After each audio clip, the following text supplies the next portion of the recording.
Daddy ఈ జుట్టు చూడు అసలు ఎంత రాలిపోతున్నావు. ఏం చేయాలి దీనికి ఇప్పుడు నేను అసలు? ఇదేనా నాకు ప్రధాన మెయిన్ రీజన్.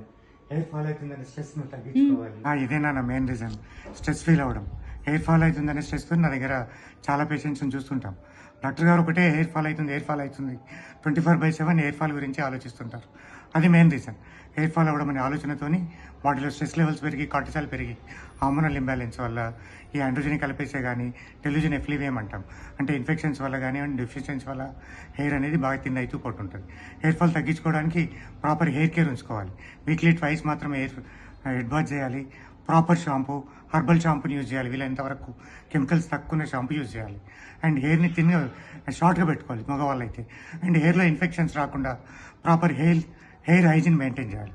ఎక్కువ హెల్మెట్ పెట్టుకున్న ప్రాపర్గా మనం హైడ్రేషన్ ఉండేటట్టుగా చూసుకోవడం, హెయిర్ని డస్ట్కి పొల్యూషన్స్కి తక్కువ చూసుకోవడం మనకు అవసరం. అండ్ ఎక్కువ డైలీ కోమ్ చేసుకోవడం, హెయిర్ స్కాల్ప్కి మసాజ్ చేసుకోవడం, ఇట్లాంటి ప్రాపర్ కేర్ తీసుకుంటే హెయిర్ ఫాల్ తగ్గించుకోవచ్చు, బాల్నెస్ రాకుండా కాపాడుకోవచ్చు. లైక్ 50 years వచ్చినా కూడా బాల్నెస్